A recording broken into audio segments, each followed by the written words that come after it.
Hey guys, welcome to another episode of Spilling the Beans. Today I'm sitting down with my good buddy Caleb Pearson. Caleb's got one of the highest performing brokerages in South Carolina. Also has a very active fix and flip or wholesale type business, and also owns several hundred apartments. And so Caleb's just a very, very good friend.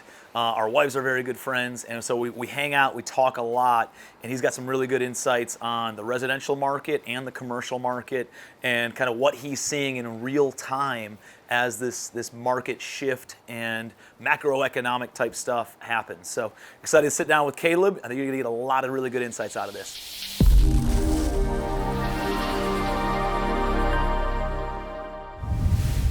Caleb Pearson, what's up, bro? Let's do this. Round two. Dude, round two. So it's been over 2 years since you were on Spill the Beans, one of the first guests, and appreciate you coming back. And obviously we're good buddies. We hang out a lot. We talk about a lot of things that are going on in the market, and I think I want to hit on a couple different perspectives. I think that you give. Obviously, you have one of the largest or highest producing brokerages in the state. And so I'd like to talk a little bit about the residential market, what you're seeing on that side. Okay. And then I want to pivot over to what you're seeing from the investment side of people who are fixing, flipping, all that stuff, and then move over into the commercial multifamily side, because I know you own a few hundred units there too. So let's get three different perspectives on, what have you seen over the past 2 years, and what do you see happening right now? Yeah, so the last 2 years. From the brokerage side. For the brokerage side, the last 2 years have just been on fire. So COVID hit, and I thought the light switch was going off on real estate. Yeah. It was like a 2-week span in South Carolina. Other states obviously had a lot longer span as things were closed up. But we had about a 2-week span where just nobody bought, nobody sold, and nothing transacted. And then it was like after that 2 weeks, gasoline got poured on it, and the market just took off. We saw 40-50% appreciation over 2 years. I mean, houses were basically doubling. Here in the Mine did. I bought my house through you in 2019. And it's worth more than double. More than double. Yeah, like the desirable properties, like stuff on the water, stuff in the really good neighborhoods, more than doubled. So that happened, and then all the way up until Q4 last year, the market's been fantastic. And then Q4 was terrible. It kind of set in, right? Like the interest rate hikes kind of set in and started spooking everybody. Initially, it was so hot, it was hard to slow it down. And that's probably, we see it all the time in real estate, where whatever you do today usually takes 90 to 120 days to see the results of. And that's kind of what happened. When they started hiking rates in March of 22, it took 3-4 months until things started cooling down, and then they just kept on hiking rates because it didn't cool down right away. And then I've seen investors, and obviously we saw it with home buyers, everybody like, what's happening? How much are they going to increase these rates? It was the combination of the holidays. Usually Q4 is a little bit slower, and then the sticker shock of the interest rates. But now, after January 1, it's like the sticker shock's gone away, and people are jumping right back in the market. Inventory's gone back down. Buyers are still buying like crazy. We're still seeing multiple offers again. But we're not seeing that 50 to 100K over asking as is contracts, but we're seeing like full price contracts, no closing costs. Let's lock it in and let's move to closing. Wow. Are people financing, or are these cash buyers? Mostly finance. So even with these rates and all price points, we're not seeing a whole lot of cash. People are still just taking out these loans at 6 to 7%. Well, I think, relative to where rates have been, it seems expensive. Oh my gosh, rates doubled. Well, if you take a look at historically 6% rates or 7% rates even, it's still not that bad. And the key is the rates short term anyways, right? As soon as rates go back down, you can turn around and refinance this thing in 18, 24, 36 months. And so it's really just a short term increase in cost, where if you lock in the right house at the right price point, you only have you're dating the rate, right? But you're getting married to the property. That's exactly what I tell people, is date the rate, marry the house, and then refi in a couple of years. Yep. But mortgage lenders have taken a beating because the refi market's just gone. There's no more refi market right now, except for the people that are having to get out of hard money loans and keep stuff, or bad debt, or bad loan terms. But it's still going. So how much longer is this thing going to keep just going up, up, up, up, up? Right. And every economic piece of news that I read, it's like oh, well, we're going to see a slowdown in 2023. And then it's like the end of 2023. And now it's like into 2024. And dude, they just keep on pushing it back 6 months, saying things are going to slow down a bit. But dude, remember, they've been talking about this in masterminds that things are going to slow down since 2017 and 18. You know what I mean? I've kind of thought 2021 was going to be that time where things started to settle back down. But it hasn't. It just keeps going. It was the hottest market ever that we've ever seen. And no, so that's interesting. How have you seen it, kind of convert on the investment side? Are you guys still flipping? You guys wholesaling? Well, what have you guys seen with other investors, wholesalers? Yeah, so I'm a little weary of where this market's going. So we're trying to stay in the, call it $40,000, $50,000 rehabs and less. That's just in construction costs. So we're not doing these 6 to 12 month renovations right now, just because we're trying to get in and out of stuff. That's smart. Because I'm concerned about the market flipping on a dime and then me being stuck with a bunch of houses. What's the price point that most of your houses you flip in? Most of the stuff we're doing is in that buy it under $250, sell it under $500. Okay. So we're not doing a whole lot of luxury stuff. What could you rent those for here in Charleston? They wouldn't cash flow. No, they would come close, but they would probably negative cash flow about $500 to $800 a house. Yeah, somewhere in there. So at the end of the day, worst case scenario, you could. But you could carry it if you had to.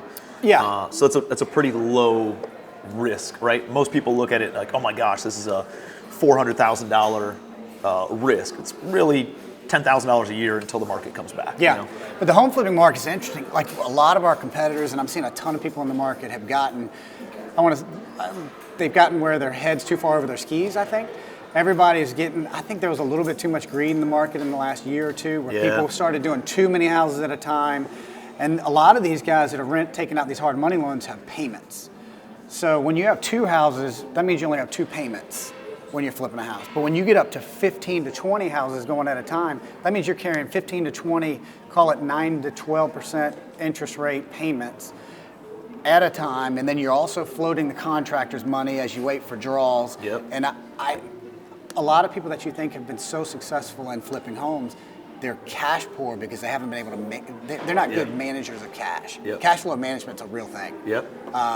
So I think that's going to be where some people get hurt here over the next, call it 12 to 24 months. Dude, for sure. And that was the biggest stressor when I was flipping houses. Is I hated the aspect of like, dude, just money going out, money going out, money going out, money going out, until finally you had a pop, and those pops aren't happening to the extent that they happen over the past couple of years, or it's just taking a little bit longer, or they're not as big. They're not as big. There's more competition, and so because of that, you're seeing a lot of money going out, and not a lot of options on refinancing or reducing those monthly payments. And so, yeah, man, like a lot of people I think are getting very, very skinny. There's been so much money in the market and so easily accessible money, where now it's tightening up just a little bit, and people are starting to see it. People are definitely, and they're feeling the pinch. Yeah. I mean, our average profit per deal last year was like 44 grand. This year it's like 22. Wow. So it's half of what it was. Now we've done more transactions, but still, like when you cut your average profit per deal in half, like that's a pinch. Yeah. Well, I mean, the tide's definitely going out. You're seeing who's skinny and what that looks like. Are you seeing any foreclosures starting to hit yet? Not bad. Not really. I mean, there's the docket, the foreclosure docket's getting a little bit longer, but it's nothing like it was in, call it 09, 10, 11. I know we were talking offline that like there's a lot more liens getting filed on these flippers and stuff, though, right? Yeah. We're seeing a lot of that. Contractor liens, right? It almost feels like we're playing musical chairs right now in the market, and who's going to get caught when the music stops with no cash? Yeah. Or get stuck with, call it 20 to 25 rehab. I know people doing 50 rehabs at a time. It's if your only business is rehabbing and you don't have any other source of income, that's a big stressor, dude. But like, fortunately for you, you have the brokerage, right? Yeah. Me, I have the education or the coaching consulting business. I also have my hands in a couple other different businesses that produce enough cash that then I can take that and float any of the big construction deals or renovation projects and things like that. And I think that's the more and more, the longer I'm in business, it's like, dude, you need something that can produce fast cash. Yes. Like in 30 days, if you need to make 50 grand or 100 grand, what could you do? If you don't have something that can do that, you need something that can, right? Yep. Because the slow wealth, yeah, you're gonna build long-term wealth, but because it's less liquid, because it's just slower, it's gonna be affected more, right, by short-term market changes, I guess, but not as much long-term. But you need the short-term cash in order to float some of those things, so that way you can keep it going. 100%. I mean, think about you've got a lot more doors than I do, but some of our major rehab projects, if I didn't have the retail side and the flipping side that was generating so much cash, Yeah.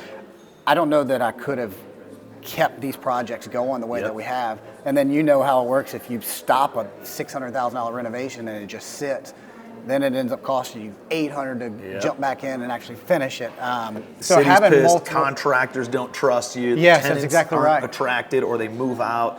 It's a big issue. Management's not happy with you, and I mean, we've seen it with joint venture partners. Yeah. On some of our deals of just slow, or they can't manage the cash as well, and we've had to step in and take over those projects, take over the renovations, infuse more money, whether that's of our own or raise more capital from investors. But if you don't have your own cash, or you don't know how to raise cash, you're going to be in a tight spot. And I think there's a lot of people out there that don't have it. They don't have both.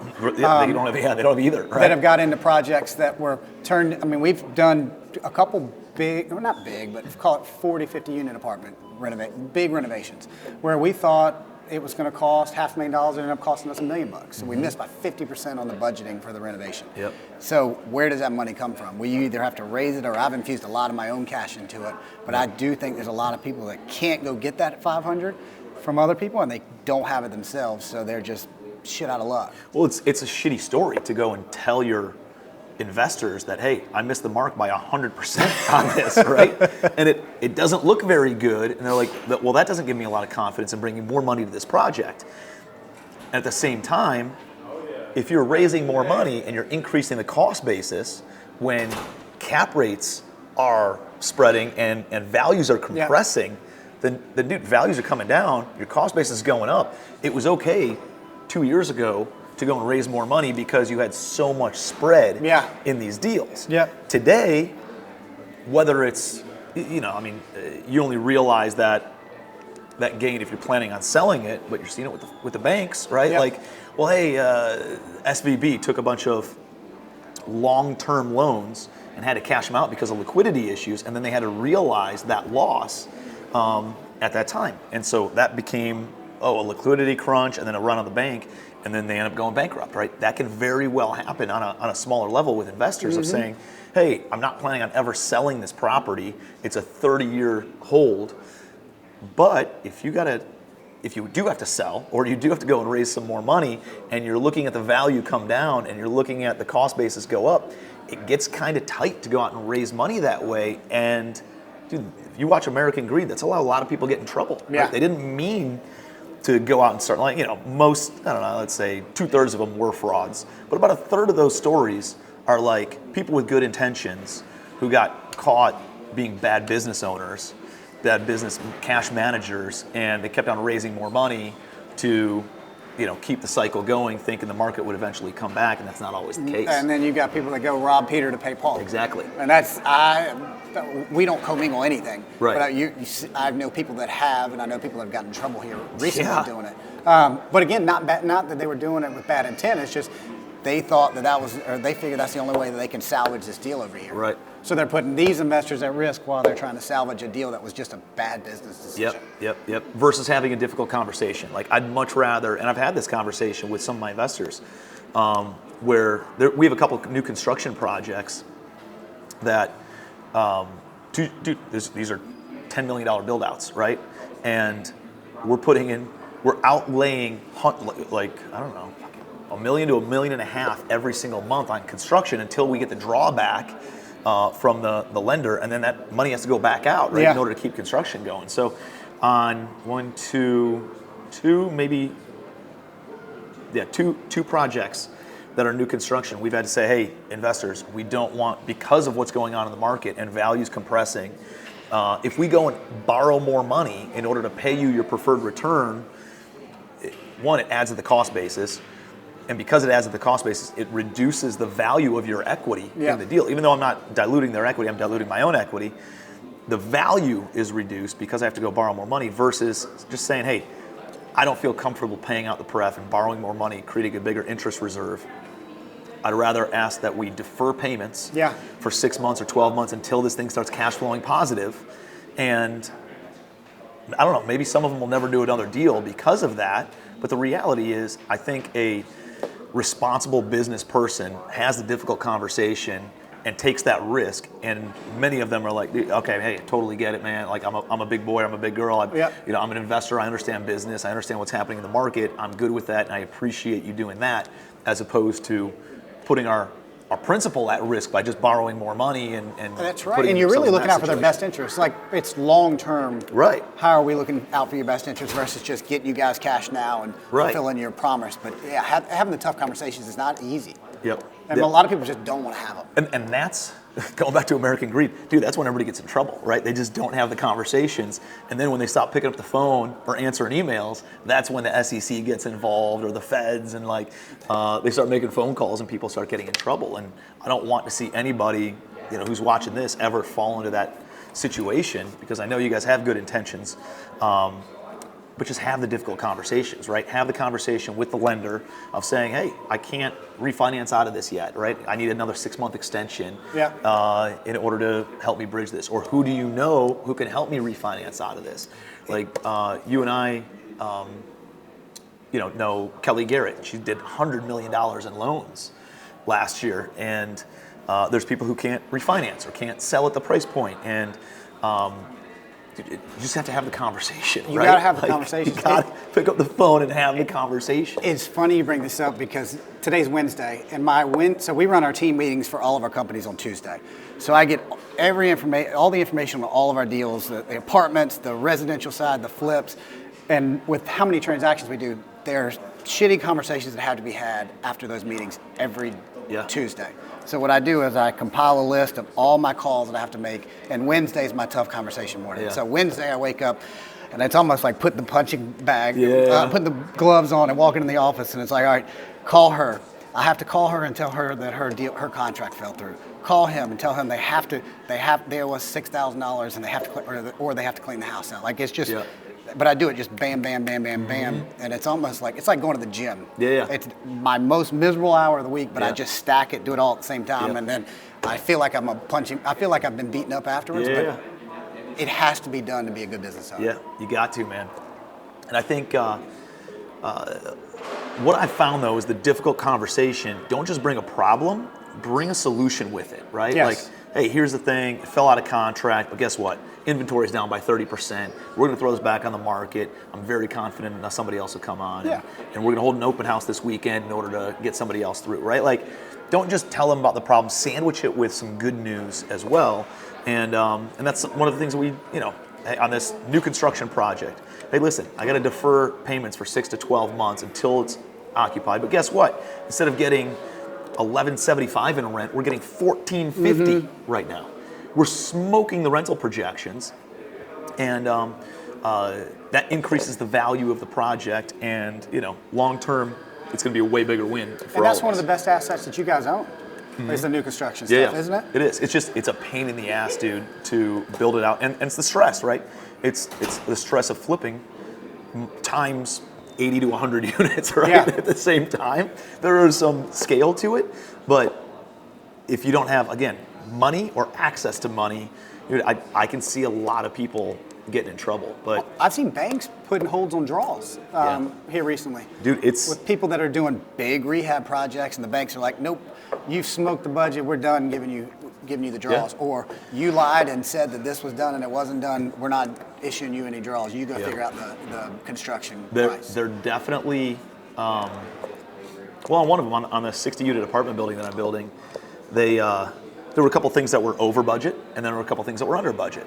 And we tried to allocate some of those things that were substantially under budget on to put towards that. And they're pretty reasonable in that regard.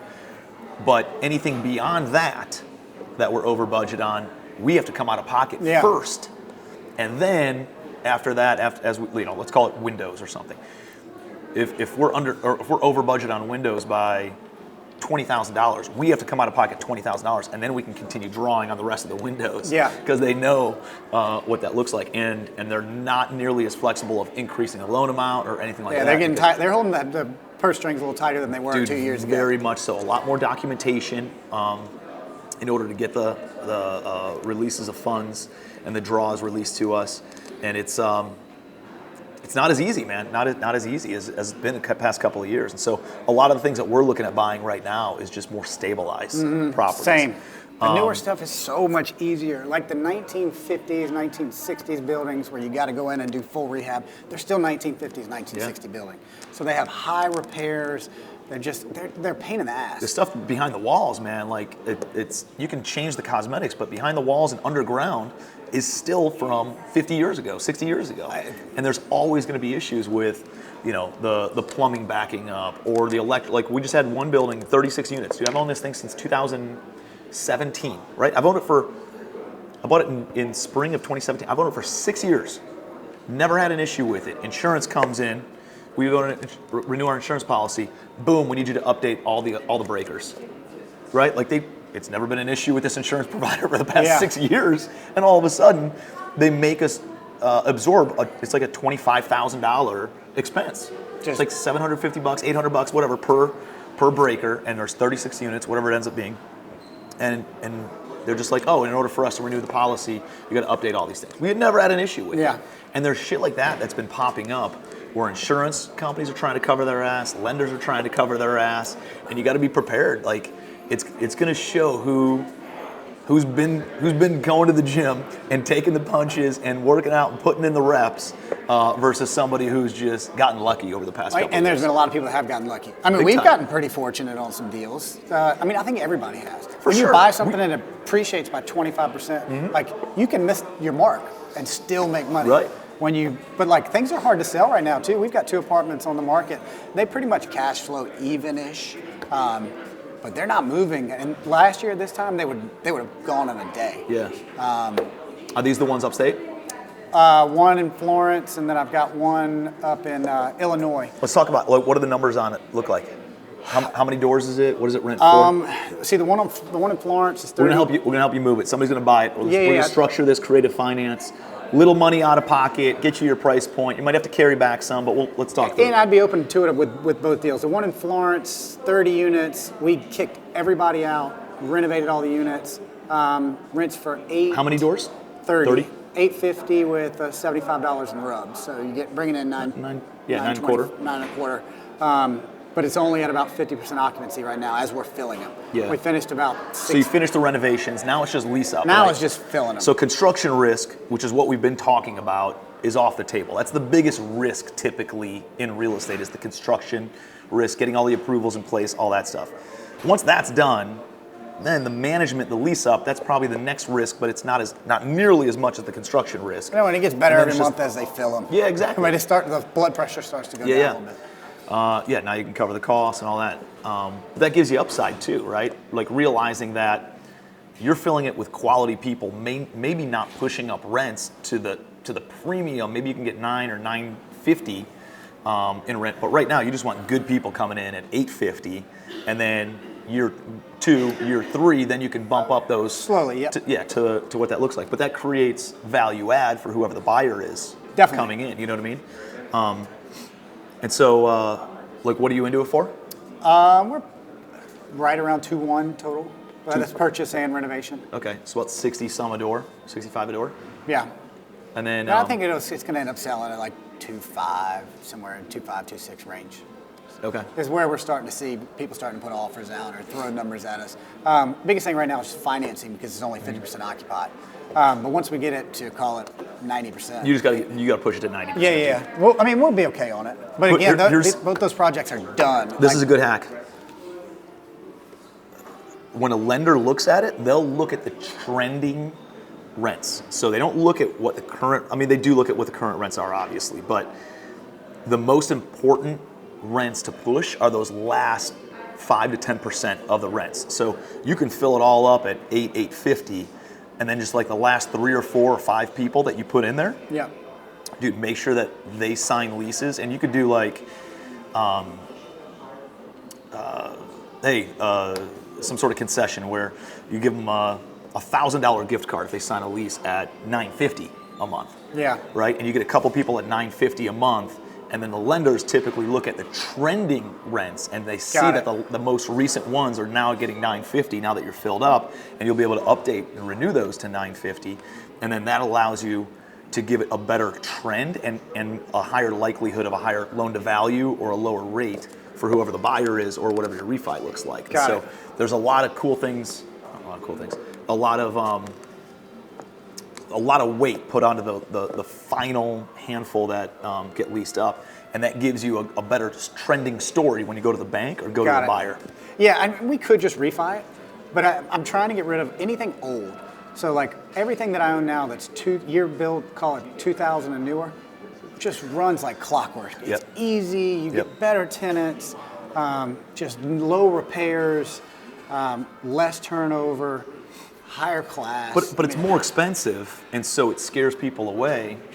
And you know what I found is you need some deeper pockets or a greater breadth of investors willing to take a lower return for a nicer property. I would just take a less return all day long for a good asset. But what you find is over time, as long as you're investing for a long-term perspective, dude, you don't have the turnover, which makes your returns actually better a lot of times, or just as good, right? And I know, like, looking at C-class versus B-class paper, the C-class returns typically look better, and if it's run really tight, it can be better. You can buy it at a lower basis and everything, but you know, the B-class stuff, usually it appreciates, a little bit more speculative, but it appreciates over time and it has less turnover, and over time, this can make a bigger return. But dude, we both started in C-class properties in order to build the portfolio, right? And so if you don't have a portfolio, I think it's really important to get up to that 50, 100 units as soon as possible,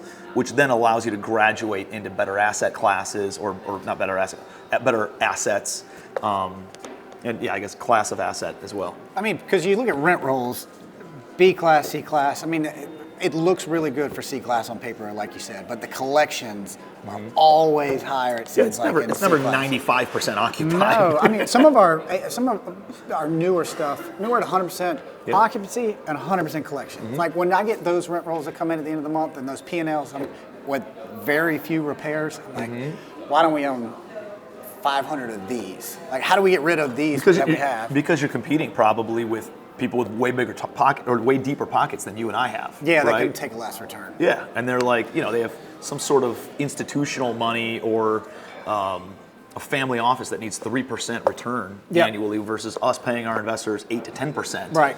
Right, and it's just we need to be able to calculate that stuff out. And so, like, I think the sweet spot is probably that 20 to 100 doors, you know, of the nice stuff where folks like us can get in, and then we just buy a couple of those in the same area where now we have the scale of owning 200-300 doors in one location, realizing, you know, it's all within a couple of miles of each other. That's kind of my new angle, so that way I'm not competing with institutional funds, equity funds, family offices, real estate trusts, and usually the financing is the lenders are easier in that realm as well. Because, dude, I've dealt with some big institutional debt funds, and they're friggin' sharks, man. They bend you over every way that they can. They get you pretty hard.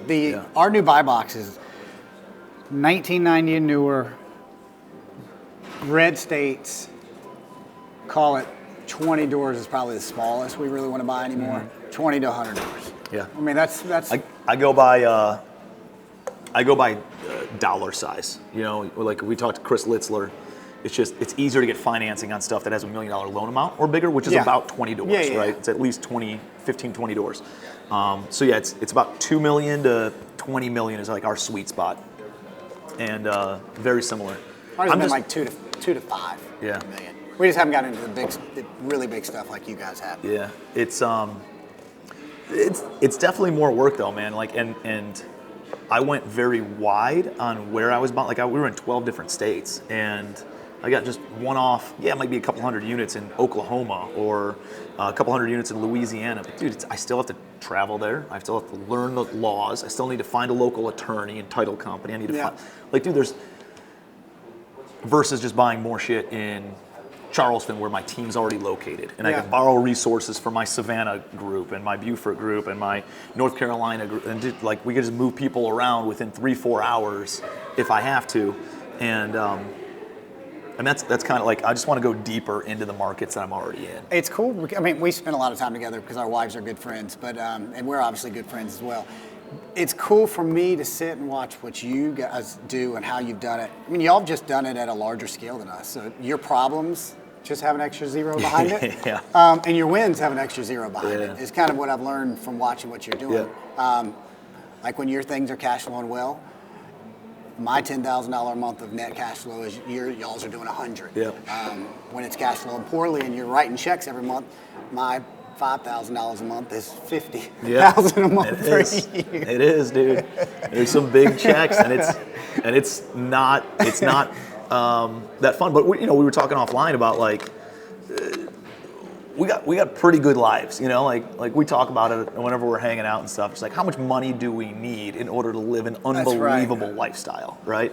And what was the number we came up with? Like $300,000-$400,000 or something? I think if you make $400,000 a year, you can kind of do what you want. Unless you're like a gross spender on vacations and like you fly private everywhere. I mean, that's another level, but like, really, you still fly first class everywhere. You still take unbelievable vacations and all those things, but it's not. You don't have to make millions and millions of dollars a year that I think a lot of people think they need to make in order to have an amazing lifestyle. I agree, man. I think if you make somewhere between $300 to $500, dude, you're in really good. You can live pretty much anywhere you want. You can go out to dinner whenever you want. You can take flights, first class flights whenever you want. Take vacations. Like, that's the goal, and not be paycheck to paycheck. And not be paycheck to paycheck. Buy some assets that especially if you're on a residual basis, making that much money. And so, like, you don't need to run up the score, right? Like, just find good properties, find great businesses that can produce that much money, and then find one business that can produce one source of income that can produce that much money on a short-term cash basis, and then just start buying up some assets until you can replace the active income with $300,000-$400,000 of passive income. Dude, then you win the game, right? And now, especially going through what I've gone through the past 6 to 12 months with some rocky relationships with joint venture partners and banks that had led to because of management companies not doing their job, and then joint venture partners not carrying enough of their weight and things like that. And my team's had to step in and take a lot of those arrows on. It's like, dude, I don't need the stress of another 500 doors. Right? No, and hit singles and doubles. You don't have to go swinging for the fence every time to try to hit home run deals. Because those, these masterminds I go to, I sit down with a lot of people, and it's like, this guy's doing fantastic. He's killing it. He just did a $4 million deal. And then that guy at the end of the table made one bad decision, and now he's broke. So it just feels like in this business, you're one good decision away from being rich and set for life, or you're one bad decision from starting back at zero. And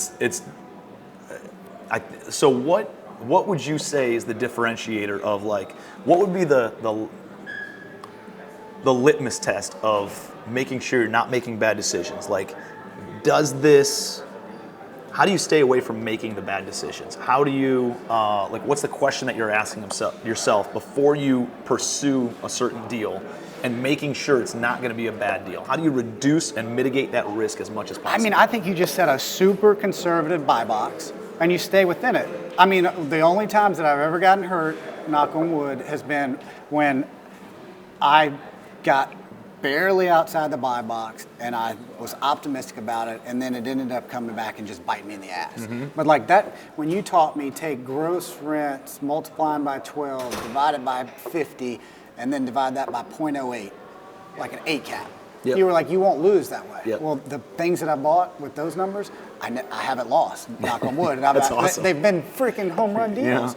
But do you know how hard it is to find deals with that math? Exactly. But if I would have just stuck to that and never bought any of this other stuff, I wouldn't have any problem properties. But yeah, I agree. It's those skinny deals, man, and it goes back to having a very strict buy box, making sure that you're trying to kill the deal every way that you possibly can. yes, And don't try to make deals forced deals. Right. And I think the other thing that I've mentioned to you a couple times since I learned this earlier part of this year was, dude, invest for long-term assets. Like, I'm asking myself, do I see myself owning this for the next 25 years? Mm-hmm. If it's not a property that I want to own for 25 years, or I wouldn't be okay owning for 25 years, dude, I'm not buying it anymore. You said something too. You said, is this something that I would want to leave to Pip and Hudson? Yeah. Well, I guess you've got Annabelle too Yeah. now. But is this something that I would feel comfortable leaving to the kids? Like, I look at what I own. Do I want them to deal with a C-class property? Yeah, I don't want them having this shit property. So leave them good quality stuff. Right. Yeah. And that's kind of like, those legacy properties. Do I see this as a legacy property? Do I see myself owning this for 100 years? Dude, if the answer is no, then just don't do that deal, right? Like, we don't need to do deals. Now, some people do. Some people need to build up that portfolio, but as soon as you get into those deals and you can get into those and you start getting more selective, shed the headache properties. But you own enough stuff where if you just got your good stuff, your good solid stuff, and you all max those things out as far as efficiency, Yep. You're fine. Dude, I could probably drop, I don't know what I'm at right now. We're up to like 4,800 units. I think we're down to like 3,500, 3,600 or something now. We sold off a bunch. Dude, I think I could shed probably 2,000, maybe more doors than that. Drop down somewhere in the 1,000 to 1,500 and never have to worry about money ever again. And by the way, I own 40% of that, right? Like, I don't own all those 100% myself. I own 40% of, let's call it 1,500 doors. What is that? That's 600 doors as if I owned it. And like a ridiculous lifestyle.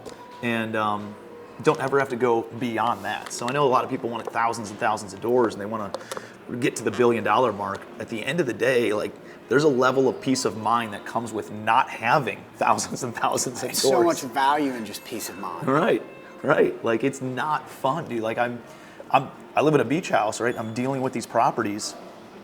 I live in an oceanfront house in Charleston, South Carolina, and I'm dealing with phone calls and emails and bullshit sitting in my house, watching everybody else vacation and drinking beers on the beach and riding jet skis around, and I can't do it. It's almost like hey, he's complaining about it while exactly. he sits and looks at the ocean exactly. on his front porch. But dude, dealing with his problems. It's just a tease, dude. It's just a tease. Like, hey, you live here, but you can't use it because you're taking these shitty phone calls and shitty emails and getting punched in the gut. Like, First world problems. I know it's a tongue-in-cheek kind of a complaint, but dude, like, again, it goes back to I only did that deal because of ego, because I wanted to say I owned another 600 doors. Yeah. Right? And if I asked myself, do I see myself owning this for 25 years? I would have said absolutely not. And I would have passed on it and not had the headaches. Mm-hmm. And I'd have I'd have 2,900 doors or 3,000 doors right now with zero headaches, as opposed to there's so much value in it. The people that I know that have the best quality lifestyles in all these masterminds are the free and clear guys. Mm-hmm. The guys that just have hit singles for 30 years and have bought, small multifamily or bought single families, paid them off over time, and then they just collect checks every month. Yep. Now, there's problems that are involved with that. Owning rental property is not passive. But it's not as stressful when you have a lower LTV or you own it free and clear. You know? When you have it leveraged at 80% loan to value or 70% loan to value even, you got to pay attention to it, right? Not saying that you shouldn't pay attention, but if you decided to not pay attention for a month or two or a quarter, the property's not going to fall apart, right? Like it's still going to be able to cover its taxes, insurance, utilities, maintenance, and management. Yeah. And you don't have debt service, and you're still cash flowing, and it just, again, it gives you that peace of mind that, and that's kind of the path that I'm pivoting towards. Like, the properties that I do own 100% ownership in, I'm just chipping away at paying those off free and clear, and never having to worry about those ever again. You Yeah, know? And like then- they're just an annuity for the rest of your life. Exactly. And dude, oh well, Tim, you know, you can get 5% on a savings account. Why would you pay down and then still have liquidity? Why would you pay down a 4 or 5% mortgage? Because of the peace of mind, right? Because I want peace of mind. Because when you don't owe anybody anything, then they can't take it away from you, and you don't have to answer and send in your loan docs, or not your loan docs, but your financial statements every single quarter, and somebody asking you questions about your property that they have a fucking 20% LTV loan on. Right. And, you know, dude, relax. I make my payments. And there's a peace of mind element that comes with just not owing anybody any money. 80% loan to value. You take your eye off of a 100-unit apartment complex for what, 3 months? It goes in the wrong direction. Right, very much so. I mean, you bring up a really good point. If you don't owe anything on it, or you only owe 20, 30% on it, it doesn't go in the wrong. It takes a lot longer if you're taking your eye off the ball for it to lose money. I was talking with one of the members of Legacy Family, and I don't know if you've met him. I got to connect you guys when we're at the next summit. But they have a big portfolio, husband, wife, and they're going to sell it, and he's been building it since he was 18 years old, right? And so he's got this big portfolio. He can sell it and net a lot of money, like 60 million plus. And he's still got, I think, another 8 new construction things that are in the pipeline that would not sell. And he'd be able to pay off and own all 8 of those free and clear self-storage facilities. And still have, I don't even know, it's called 15 million bucks. And he's like, would you pay it off? And I said, well, I mean, you know, you could throw a 50% loan on there, and it's still very low leverage where you can sell it if you needed to, and it's going to cash flow like crazy and all that stuff. And then I was like, you know what? From a peace of mind standpoint, fucking pay it off. You can always throw a mortgage on it in 45 days if you decided to do that. Yeah. Right? Just pay it off free and clear. And now, if you want to throw a line of credit on it, or you want to throw a mortgage on it, all you need is 45 days heads up, and you're still sitting on 8 figures liquid cash. And then that can bridge you another 30 to 60 days to throw a loan on 1 or 2 of the properties. But now you don't need to, you know, I mean, what are you going to do? Now you got to go, and when you have that much money, you have to figure out, what do I do with all that money? Yeah. You know, and you have to deploy it. And you got to worry about deploying it in with good operators into good projects, enough of it at a time where, I got another buddy who's one of our big investors, and he sold his tech business for like something stupid, $700 million or something. I don't know how much he kept, but let's call it $200 million. And he's throwing like $200,000 into different deals. I'm like, dude, how many deals do you have to put money into to deploy? I mean, tens of millions of dollars. Like, dude, start making some, like, you don't want to babysit all these things. Throw $1 million here, $1 million there, $1 million there. And by the way, if you invest bigger dollar amounts, you could probably get more preferential terms with the operating partner. You can negotiate better terms for sure. Exactly. Because you make their job a hell of a lot easier on the capital raise. And it's hard for him to get that much money out. Exactly. But at a decent rate. Yeah. That's why you see these big, you know, endowment funds like Harvard. All they want is 2 to 3% consistently over time. You know, and because they have billions of dollars, to deploy, and it's hard to make bigger returns. If you got a couple $100,000, you can make 12, 15%.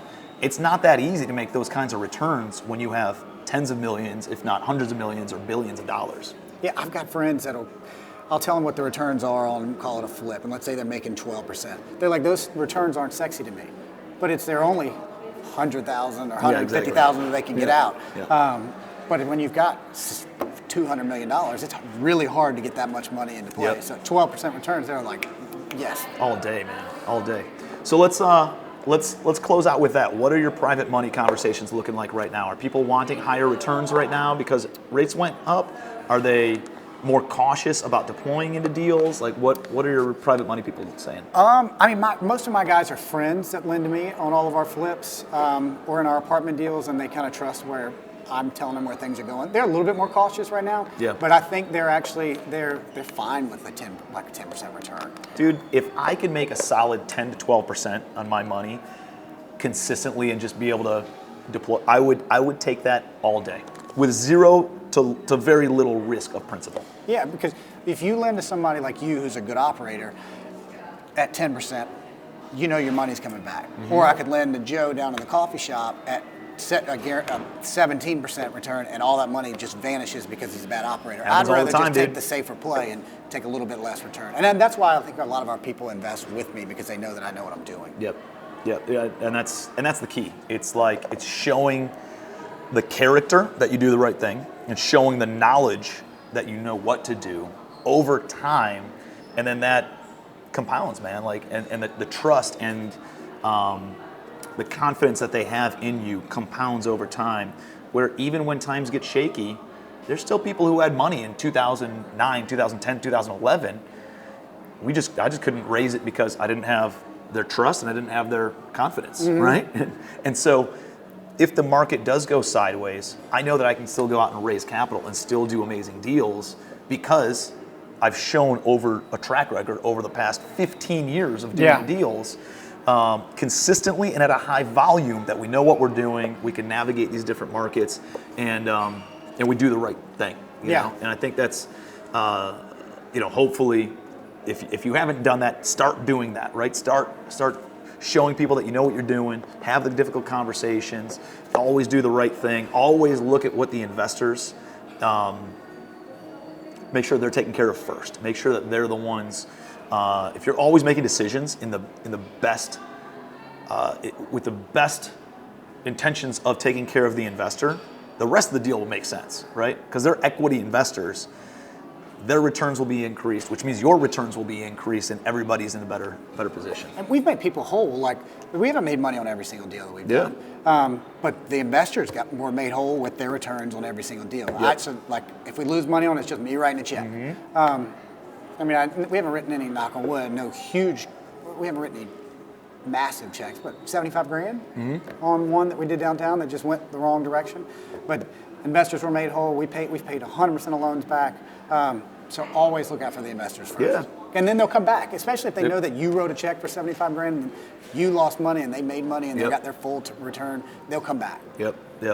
Good stuff, man. Well, dude, so many good nuggets in there. Appreciate you being Always here. good to see you. Always appreciate your insights, man, and obviously the friendship too. We have a good time together, and it'll be fun to see how things navigate over the next 12 to 24 months. I'm excited about it. As it continues to change, It's an interesting market, so we'll see where things shake out. And that's a key, dude. You got a lot of tools in the tool belt.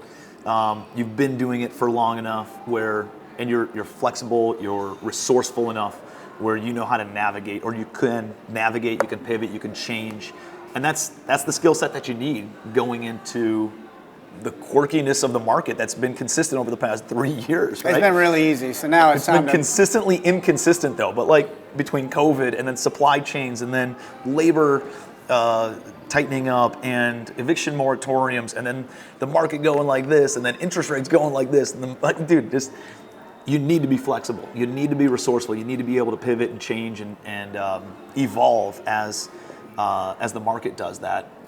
And the people with those skill sets will be the ones who capitalize and just inherit the entire next 2 to 3 years of what happens in the real estate market. Yeah, and last thing, that's why the masterminds are so important too, though, because you're putting yourself into rooms with people that are dealing with the same challenges you are. And it's almost like locking arms as we're going into a tougher time. Yeah, and different people try different things, and you're able to take the good, leave the bad, things that work, things that didn't work, and then implement those without having to go through the learning curve yourself of trying to see which one works and which one doesn't. It's quickest shortcut to the top. It is. Appreciate you, brother. All right, bud. Thank you. Hey, hopefully you got some really good takeaways from that. Would love to hear about it in the comment section below. And if you did get some good takeaways, please share this video with somebody else who would get a lot of value out of it too. Please make sure that you're subscribed to the channel. That helps the algorithm and helps give us a purpose on why we create all this free content, and is a favor that you can kind of repay to us for helping and trying to pay some value forward. So appreciate you being here. I'll see you next week on Spilling the Beans.